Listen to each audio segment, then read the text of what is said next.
Imagine discovering that the absolute deepest, most profoundly earth-shattering spiritual experience of your life, the kind of moment that completely redefines your entire reality, was actually mechanically identical to the one felt by a 15th century Aztec priest. Right. Or, a 1960s psychonaut. Exactly.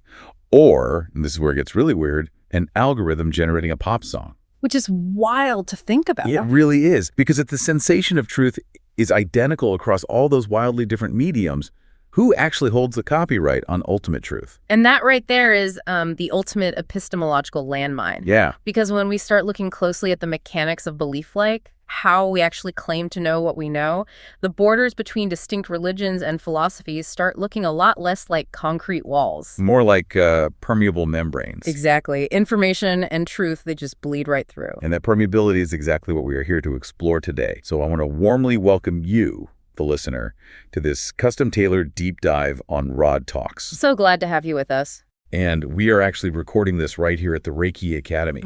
Huge warm thank you to Dr. Rod Lyman for hosting the show here, and honestly, just for his continued leadership in the field. Absolutely. It's an amazing space to be recording in. It really is. And our goal today is to conduct a really comprehensive, roughly 30-minute exploration of the source materials you provided. We've got a massive stack of documents, and we are going to frame this entire conversation around answering the specific questions found within those uploads. Right, and we're pulling from some dense philosophical essays, historical deep dives, highly charged Reddit debates, and YouTube transcripts from a modern psychedelic church. Plus some strict Christian apologetics and some pop culture lifestyle articles just to keep things interesting. We're blending those clinical insights with spiritual wellness to dissect a concept called Omnism. Which is a pretty profound undertaking, because this isn't merely a theological debate about which ancient text is the most accurate. No, not at all. We are looking at human epistemology. We are asking how the human brain processes the concept of the divine in a world that is just overflowing with contradictory information. Okay, let's unpack this. Because in a world saturated with thousands of competing religions and belief systems, what if none of them possess the whole truth, but all of them hold a piece of the underlying code? That is the foundational premise of Omnism right there. Right. It's the idea that all religions contain varying degrees of truth, but no single institution has a monopoly on reality. But to really grapple with this, we have to strip away some of the common misconceptions immediately. The sources specifically note that people constantly conflate Omnism with its philosophical cousins. Oh, right, like pantheism or henotheism. Yeah, exactly. Right. But treating those as synonyms completely misses the mechanical difference in how these belief systems actually operate. Right, because if we look at pantheism, which is, the idea that the cosmos itself is divine, that the universe literally is God, that is a claim about the physical nature of reality. Or henotheism, like the ancient Egyptians worshiping Amun-Ra while still acknowledging that lesser gods exist, that's just a hierarchical structure of deities. Or even omnitheism, the belief that every single god exists. Yeah. But omnism isn't making a claim about the literal existence of a giant pantheon of gods, is it? Not inherently, no. What's fascinating here is that the crucial distinction in the philosophical essays you provided is that Omnism is categorized as an epistemological position. Okay, a big word there. Right. It is a philosophy of religion. The suffix is ism, not theism. I see. You don't have to believe in the literal physical existence of Zeus or Shiva or the Abrahamic God to be an omnist. You simply have to recognize that the human philosophies built around those concepts contain vital, actionable truth. Wait, so is an omnist just someone who goes to a spiritual buffet and puts a little bit of everything on their plate? I mean, doesn't mixing so many different ingredients just result in a confusing soup? I love that analogy, but it's less about eating everything and more about acknowledging the nutritional value in every single dish. Okay, that makes sense. Yeah, you don't have to eat the whole buffet to respect that the food provides sustenance. It's like viewing religion as an open source operating system. You might prefer the interface of Christianity or the user experience of Buddhism, but an omnist recognizes that they're all just different software programs running on the same underlying universal hardware. That is a much more accurate framework than the standard metaphors we usually hear. And historically, the sources point to a really fascinating origin point for this specific operating system. Oh, yeah, the history here is wild. While the term omnism was officially coined in 1839 by the poet Philip James Bailey, the historical essay actually identifies the Renaissance painter Raphael as the first true omnist. Raphael the painter. Not exactly who I picture when I think of radical theological rebellion. Right, which is exactly what makes his inclusion in these sources so compelling. Raphael was an ordained priest embedded in the Catholic Church during the Renaissance. Yet his private and artistic life was dedicated to a deeply comparative study of diverse non-Christian religions.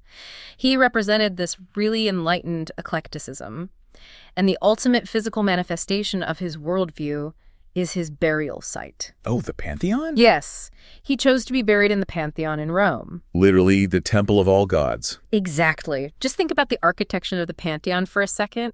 It has that massive dome with a single opening at the very top, the oculus. Right, the hole in the roof. Light pours through that single central source, but as the sun moves throughout the day, that single light illuminates completely different alcoves, different statues, different representations of the divine along the outer wall. Wow, that is the perfect architectural representation of omnism. It really is. Yeah. One central truth illuminating different cultural interpretations. I absolutely love that image, but I have to interrupt here because the logistics of this sound like a nightmare.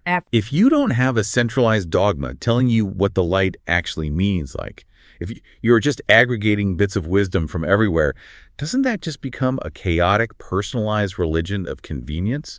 It's a fair question. How does a modern person actually arrive at this without just completely losing their structural grounding? To understand the mechanics of that transition, we have to look at the psychology of cognitive dissonance. Okay. The sources provide a highly specific case study on this in the form of an Odyssey article by a writer named Jessica Dodge. Her personal journey maps the exact psychological friction that pushes someone toward this worldview. Her story is fascinating because she didn't start from a place of spiritual seeking at all. She actually started from a place of rigid atheism. Yes, she was very upfront about that. She was raised to view religion as a hoax, and she explicitly mentions feeling this sense of like elite intellectual superiority over people who believed in the supernatural. Which, ironically, is its own form of fundamentalist dogma. It is a closed epistemological loop. But then she experiences a catalyst. She attends a Christian church with her boyfriend's family. Right. And instead of finding the intellectual ignorance she had been primed to expect, she encounters something entirely different. She feels a profound sense of empowerment, a genuine spiritual connection. She begins praying and reading the Bible, and she describes it as filling a void she didn't even know existed. But the honeymoon phase doesn't last forever. She hits a massive theological wall. And this is where the mechanics of omnism become a literal survival tool for her. Because she reads the core doctrine that non-believers, including genuinely good, compassionate people of other faiths, are destined for eternal damnation. Right. And her internal moral compass completely short-circuits. That is the cognitive dissonance right there. Exactly. She has a primary, undeniable experience of spiritual connection, but the institutional container she found it in requires her to condemn the rest of humanity. She literally asks, who was I to say what other people should believe? The exclusivity of the dogma became totally incompatible with her lived experience of a loving divine presence. So instead of throwing the baby out with the bathwater and returning to atheism, she adopts omnism. It allows her to validate her own profound experience in that Christian church without having to invalidate the experiences of a Buddhist or a Hindu. Exactly. But the sources introduce a concept here that really bends the mind, subjective manifestation. This is where the Reddit community discussions get highly theoretical. Subjective manifestation takes the omnis premise to its absolute logical extreme. Okay, lay it on us. If all human conceptions of the divine are just cultural interpretations of a deeper reality, what happens when we die? The theory posits that whatever a person deeply, fundamentally believes is exactly what their consciousness will manifest post-mortem. Wait, really? Meaning, if you genuinely expect a cycle of reincarnation, your consciousness loops back. Yep. If you expect a pearly gate, you manifest the gate. If you are an atheist expecting a void of nothingness, you simply power down. That's the idea. It treats the afterlife almost like a multiplayer, highly responsive, lucid dream. It's a fascinating philosophical model because it completely removes the necessity of a universal objective judgment day. Right. But practically speaking, in the waking world, this pluralistic approach creates a very specific social phenomenon. The allocation article refers to this as the closet omnist. Oh, I know these people. The people who are practicing this open source spirituality but refuse to use the label. Exactly. They might tell their families they're agnostic just to avoid the exhausting debate at Thanksgiving dinner. Or they might take a highly secular, historical, critical approach to sacred texts. Right. They look at the Bible or the Quran and say, these contain profound human wisdom, but they were hand-copied by fallible men, heavily edited for political reasons, and translated poorly over centuries. They strip away the infallibility, but keep the moral utility. And we have to ask why this specific, somewhat hidden worldview is gaining so much traction right now. The internet. Basically, the sources implicitly point to the reality of modern globalization. Empathy is heavily reliant on proximity. Oh, that's a good point. 100 years ago, your entire social circle likely shared your exact religious paradigm. Today, your neighbor, your doctor, and your best friend might represent 3 entirely different global religions. And looking someone you deeply respect in the eye and telling them their entire ancestral spiritual heritage is destined for hellfire feels incredibly dissonant to a modern interconnected mind. It feels socially and intellectually arrogant. So Omnism functions as a pressure release valve for that tension. It allows for absolute mutual respect. But I'm looking at the practical application here, and it seems exhausting. How do you mean? Well, the sources mention a paradox. Some omnists still prefer one path, like a Buddhist omnist, while others only follow patriarchal religions because they fear paganism. Does having no strict rules actually make it harder to practice? If you are a closet omnist, the mental load is entirely on your shoulders. You don't have a priest or a standardized text telling you what is right and wrong. Yeah. Does this radical freedom actually leave people feeling unmoored? It absolutely can. The burden of synthesizing your own morality from the global buffet of human philosophy requires a massive amount of intellectual labor. And historically, human beings crave structure. We crave ritual. We crave a shared physical space to experience the transcendent together. Which brings us to one of the most surprising twists in our source material. If omnism is inherently anti-dogmatic and highly individualized, what happens when someone tries to build an actual physical institution around it? This is a wild pivot. It is. I want to shift gears and look at the YouTube interview featuring Steve Connolly and the emergence of the modern Church of Omnism, because this completely redefines what a church even is. It really does. When we hear the word church, the architectural mental model is immediately triggered.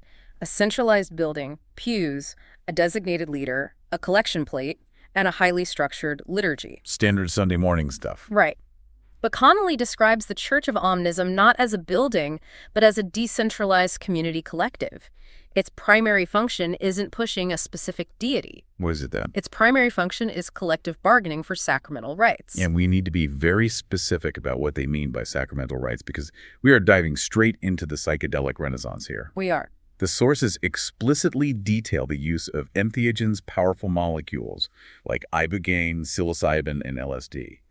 And they are not talking about recreational partying in the desert at Burning Man. No, not at all. They are treating these substances as profound molecular keys to the divine. They are framing cognitive and molecular freedom as a fundamental human right. Connolly discusses the clinical and spiritual application of these molecules to treat severe trauma, PTSD, and the fentanyl addiction crisis that is just ravaging communities. He talks about how these substances forcefully dismantle the bougie illusions and the rigid ego structures that modern society forces us to build. It's the ultimate shortcut past the dogma. You don't need a priest to describe the divine light to you if a molecule can force your brain to experience it directly. But the historical parallel Connolly draws here is what really stopped me in my tracks. He compares this molecular approach directly to the foundational days of Alcoholics Anonymous. Yeah, it's a piece of history that institutional AA often minimizes today. Bill Wilson, the co-founder of AA, was a huge advocate for the use of LSD in the 1950s. Which sounds so crazy to modern ears. It does, but Wilson understood that overcoming severe late-stage alcoholism wasn't just a matter of willpower. It required a profound, ego-shattering spiritual awakening. Right. He believed that a carefully guided psychedelic experience could reliably facilitate that vital spiritual shift. Because what is the absolute core requirement of the 12 steps? Admitting you are powerless and acknowledging a higher power. It doesn't dictate what that power is. It could be the Christian God, the universe, or just the group itself, but it demands the surrender of the ego. Exactly. The Church of Omnism is taking that exact mechanical framework and applying it universally. Precisely. If We connect this to the bigger picture. It's a profound shift. But there is a massive socio-political friction point here. Connolly is deeply critical of the corporate landscape surrounding this renaissance. Oh, the pharma stuff. Yeah. As psychedelics become medically destigmatized, pharmaceutical companies are rushing to isolate, synthesize, and patent these natural molecules. Because there's money to be made. Exactly. They are trying to build corporate moats around spiritual experiences, ultimately charging thousands of dollars for therapies that indigenous cultures have facilitated freely for centuries. He literally says they are fighting to stop corporations from patenting molecules that just pop out of the ground freely. Right. The Church of Omnism is using the legal framework of religious exemption as a shield against corporate profiteering. It is a shift from the isolated consumerist I am to the deeply communal we are. And this fight is highly symbolic, which is why the community heavily leans on the trickster archetype. The sources highlight their reverence for street art, figures like Banksy, and folklore like Brer Rabbit. Wait, how does Banksy fit into a theological framework? Because the trickster disrupts established authority without using traditional power structures. When institutional religion locks down the dogma, or when pharmaceutical corporations lock down the molecules, art becomes the sacred vehicle that bypasses the toll booths. Wow, bypassing the toll booths. I like that. Art transcends language and copyright. It is an uncontainable expression of the human soul. Here's where it gets really interesting, though. I see the romantic appeal of that. The trickster, the street artist, the psychonaut exploring the edges of consciousness. But I have to push back hard here, because the historical track record for this kind of unregulated, decentralized exploration is pretty grim. It definitely can be. The sources even acknowledge the danger. Connolly specifically says they do not want to repeat the tune-in, drop-out failure of the 1960s. Right. So mechanically speaking, when you have a decentralized group utilizing incredibly powerful, perception-altering substances outside of traditional medical oversight, how do they prevent this from degrading into a cult? Or just a black market drug ring hiding behind a religious tax exemption? It is the most precarious razor's edge imaginable. The community's defense mechanism against that degradation relies entirely on transparency and the absolute refusal to centralize power. Okay. Connolly is adamant that the Church of Omnism does not demand financial tithes, it does not dictate moral doctrines, and it actively and aggressively discourages the worship of any human leader. He bluntly states they want no part of sex cult crap. Exactly. The entire infrastructure is designed around harm reduction, integration support, and protecting access, rather than consolidating obedience. It's an incredibly high-wire act of modern spirituality. But while the modern manifestation relies heavily on these molecular experiences and anti-authoritarian street art, the actual intellectual foundation of Omnism is much older and much more structured than a Banksy painting. Very true. I want to shift from the modern church back to the ancient blueprints. Let's examine the philosophical architecture of the all. Let's do it, because to understand how Omnism sustains itself intellectually without collapsing into pure relativism, we have to look at how it processes contradictory information. Which is the hardest part. Our philosophical essays and the Reddit discussions trace these roots back to ancient Greek Stoicism, specifically their concept of animus mundi. Which translates to the soul of the world, right? Yes, the idea that a singular rational principle animates the entire diverse physical universe. The sources also quote the Rig Veda, one of the oldest known religious texts, which states, "Truth is one. The sages speak of it by many names." That is, Omnism summarized in a single sentence, literally thousands of years ago. We also see a brilliant mechanical solution to the problem of competing religions in the Baha'i concept of progressive revelation. This concept blew my mind because it solves the timeline problem. Break down how progressive revelation actually works. So progressive revelation argues that the divine does not drop the entirety of universal truth onto humanity all at once in a single finalized book. That would be overwhelming. Exactly. Instead, guidance is revealed in stages through different prophets, Abraham, Krishna, Buddha, Jesus, Muhammad, spaced out over millennia. Okay. Crucially, each message is meticulously tailored to humanity's sociological and intellectual capacity to understand it at that specific time in history. It makes perfect logical sense. You don't hand a calculus textbook to a kindergartner. Right. You teach them basic addition. A few years later, you introduce algebra. The earlier lessons aren't false. They're just incomplete foundations for the more complex truths that come later. If human civilization is constantly evolving, the spiritual curriculum has to evolve with it. Exactly. The earlier revelation isn't a lie. It is an age-appropriate translation. And building on that framework, the philosophical essay we reviewed outlines 4 specific, rigorous criteria that an omnist must apply to maintain a coherent worldview. Because this isn't just a free-for-all. No, it is a structured epistemological method. The 4 criteria are plenitude, egalitarianism, coherence, and consistency. Hold on. Coherence sounds great in an academic paper, but how does that actually work in practice? What do you mean? If I'm a practicing omnist trying to synthesize, say, the Buddhist concept of non-attachment, where the goal is to detach from earthly desires to end suffering, with a Christian concept of radical engaged charity, where you are deeply attached to alleviating the physical suffering of your neighbor, those are mechanically opposed. How do you remain coherent? That's a great question. You utilize the criteria of plenitude and egalitarianism first. Plenitude is the acknowledgement that the ultimate truth is simply too vast and multifaceted to be contained in a single human philosophy. Egalitarianism demands that you treat both the Buddhist and the Christian sincere pursuit of truth with equal baseline respect. Sure. That makes sense. So to achieve coherence, the omnist doesn't try to mash the 2 opposing practices together simultaneously. Instead, they recognize that non-attachment is the internal mechanism for achieving personal peace, while engaged charity is the external mechanism for achieving social justice. Ah, I see. They are different tools for different jobs within the same overarching pursuit of human flourishing. Coherence is achieved by applying the right tool in the right context, not by pretending the tools are identical. And the final criterion, consistency, means you have to apply this tolerance universally. You can't just be an omnist for the religions you think are cool and exotic while dismissing the ones you have personal historical baggage with. Precisely. And the underlying justification for this entire system relies heavily on Plato's theory of forms. Plato argued that the physical world we perceive is merely an imperfect shadow of a perfect underlying reality. Like the shadows on the cave wall. Exactly.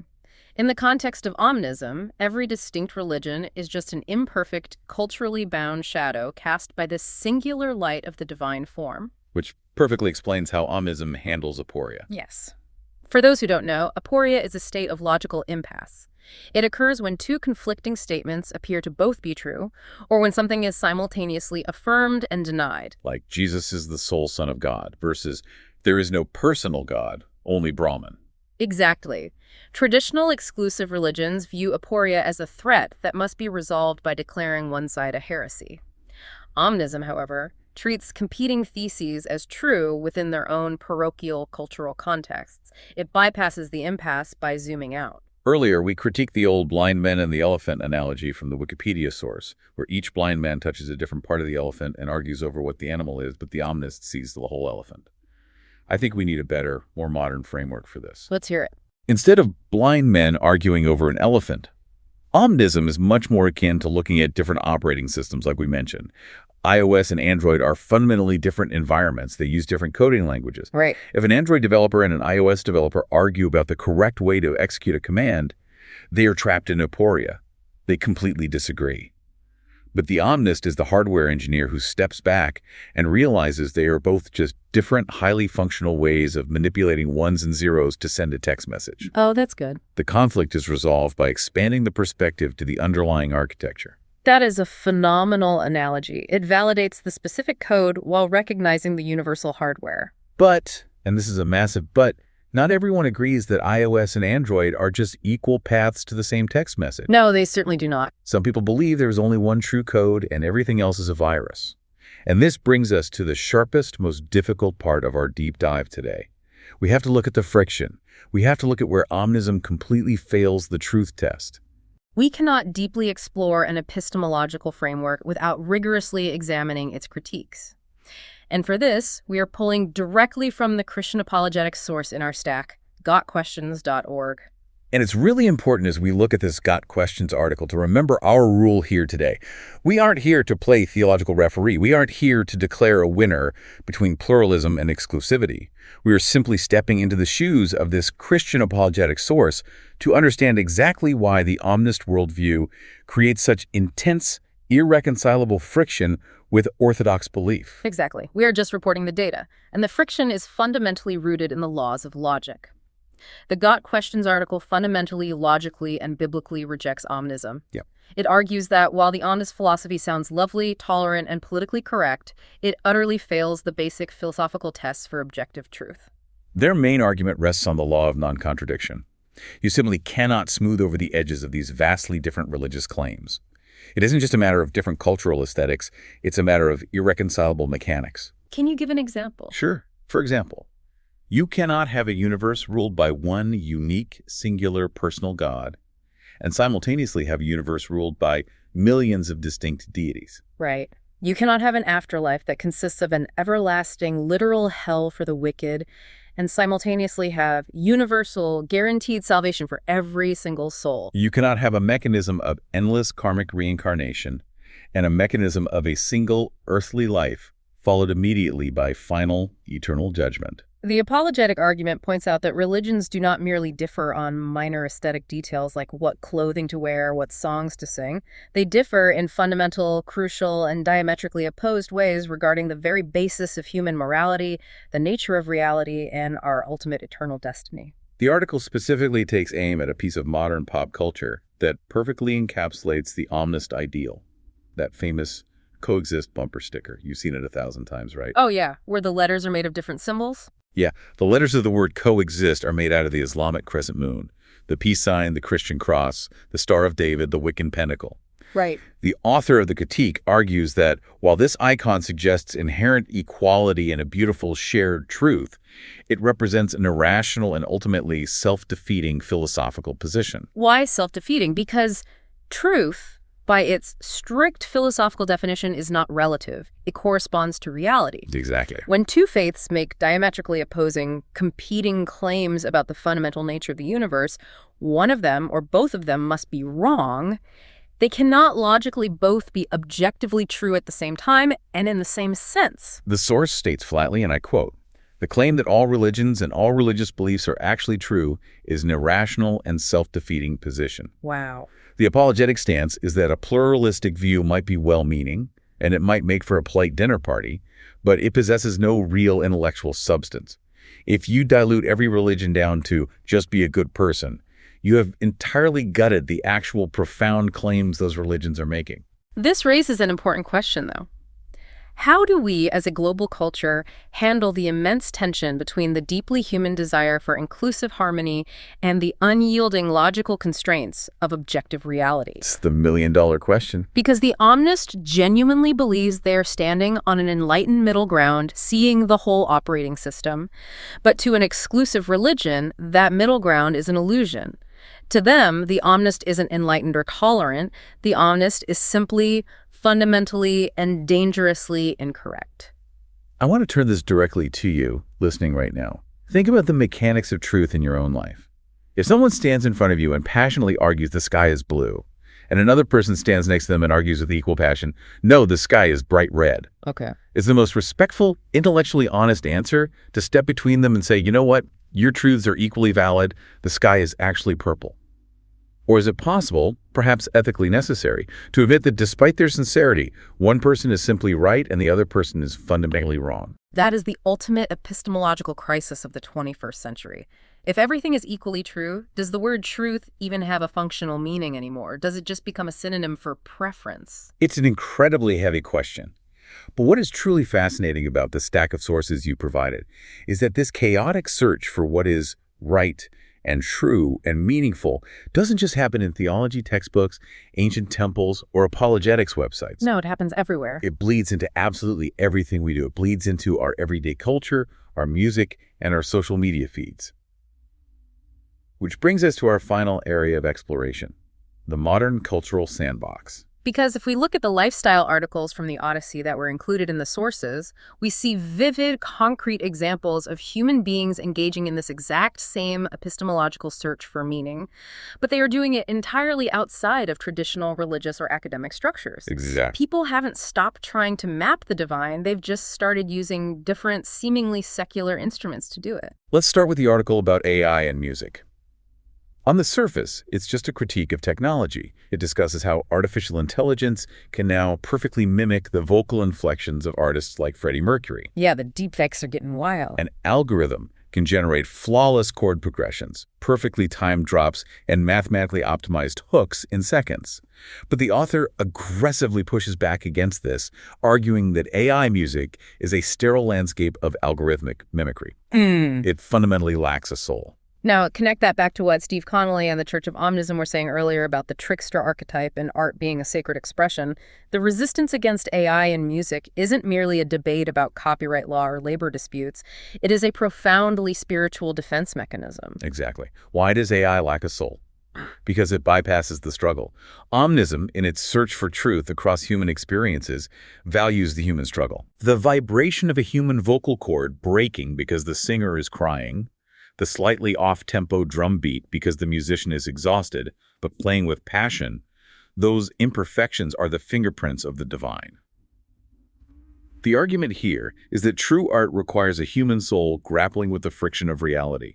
To remove the human struggle via an algorithm is to fundamentally remove the divine spark from the art. It's a defense of the human spiritual process. And we see another entirely different framework for meaning-making in the article dedicated to astrology. Right. Now, a lot of people dismiss astrology as just silly daily horoscopes in the back of a magazine. For sure. But the source article explains the deep mechanics of it. It details how people aren't just their sun sign. You have an entire complex chart mapped across 13 houses. You might be a naturally reserved, structured Capricorn, but if you have a chaotic, talkative Gemini in your third house of communication, that explains the contradictions in your personality. Look at what astrology is functionally providing here. It isn't necessarily about predicting the future. It is acting as a pluralistic map of human nature. It's a framework. Yes. It is a highly complex, interconnected system that people use to understand themselves, to categorize their psychological traits, and most importantly, to find harmony in their own internal contradictions. It provides a structured map of meaning and identity, functioning mechanically in the exact same way a religious text or an omnis framework would. It helps people synthesize the chaos of who they are. And we see this desperate search for synthesized meaning show up in pop culture connection too. There's a passionate review in the sources of Sarah Bareilles' song She Used to Be Mine. Great song. Incredible song. The writer meticulously breaks down how the song speaks to the universal trauma of losing your former self, of navigating massive life changes, and finding the fire inside you to heal from broken relationships. The pop song itself is acting as a source of emotional salvation. It is secular liturgy. We even see it in the seemingly most shallow places. There is an article listing song lyrics for spring Instagram captions. Oh, right. Quoting artists like Weezer, Beyonce, Drake, which feels completely disposable, right? It's just an Instagram caption. On the surface, yes. But what is the user actually doing mechanically?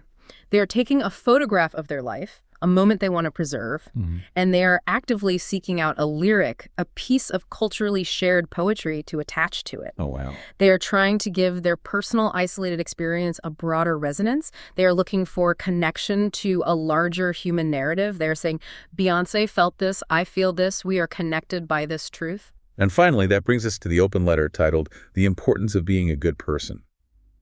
The core argument of this piece is that being a good moral person is entirely independent of your specific religion, your political affiliation, or your cultural background. Right. It states that you are born with an inherent purpose, and that dealing with people who are cruel or who take advantage of your kindness is just part of the necessary obstacle course of spiritual growth. An ethic right there. The idea that inherent goodness and moral truth are entirely independent of institutional dogma is perhaps the most fundamental distilled tenet of secular omnism. It really is. What we see synthesizing across all these seemingly disparate lifestyle articles is a massive sociological reality. Modern culture is our primary form of meaning-making. So what does this all mean? If traditional exclusive religion is actively rejecting this pluralism, if the God questions apologetics say you can't be an omnist and be orthodox, where does that leave the average person? That's the challenge. They don't just stop looking for meaning, they just start looking for it in Spotify algorithms and astrology apps and Reddit threads. Precisely.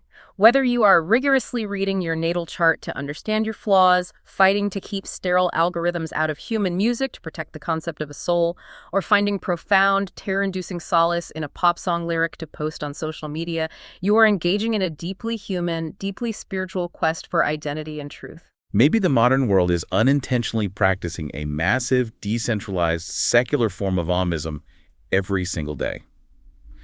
We're piecing together our own personal truth from a podcast, a horoscope, a YouTube video, and a conversation with a friend, just trying to survive the sheer, overwhelming complexity of modern life. We're trying to build our own operating system because the old ones don't seem to run our current reality smoothly anymore. We are aggregating wisdom wherever we can find it, trying to stay coherent in a world of endless aporias. What an incredible journey this deep dive has been. We started by redefining the omnispectrum, looking at how the Renaissance architected pluralism in the pantheon. A long way from Instagram captions. Seriously. We unpacked the intense psychological journey of the closet omnist, navigating the cognitive dissonance of exclusivity. We explored the radical, molecular approach to divine access championed by the modern psychedelic church of Omnism, and we faced the sharp, unyielding logical demands of Christian apologetics and the law of non-contradiction. Finally, we saw how this exact same primal search for truth permeates the pop music we listen to and the culture we consume daily. The ultimate takeaway from navigating this massive stack of sources is this. Whether you subscribe to one strict, exclusive faith, no faith at all, or a completely fluid blend of all faiths, the conscious, rigorous exercise of examining how we form our beliefs is vital. Yeah. In a world of infinite, algorithmically driven information overload, understanding the mechanics of your own epistemological lens is your only defense against being swept away by the chaos. I want to leave you with one final provocative thought to mull over, something that builds on the absolute furthest edges of everything we've discussed today. Imagine that tomorrow, humanity makes definitive, undeniable contact with an advanced extraterrestrial civilization. Okay, go on. And this alien species arrives with entirely different, completely incomprehensible concepts of spirituality, consciousness, the afterlife, and the cosmos. Concepts that map to absolutely zero human historical data. No cross, no crescent, no karma, no trickster archetype. Exactly. Completely alien hardware. Would our exclusive, earthbound religious dogmas be able to survive that encounter intact? Or would an omnist framework, the deeply ingrained, flexible ability to search for and extract a thread of truth in the completely and utterly unknown, be the only way our species could mentally, spiritually, and culturally adapt without completely shattering? That is the ultimate stress test for the elasticity of human belief. It really is. Remember, there's no picture on the cover of the puzzle box. We're all just examining the pieces, trying to figure out how they connect. Thank you so much for joining us on this deep dive into your sources here on Rod Talks. It's been a pleasure. Huge thanks again to the Reiki Academy for having us. We wish you the absolute best on your own continued search for truth.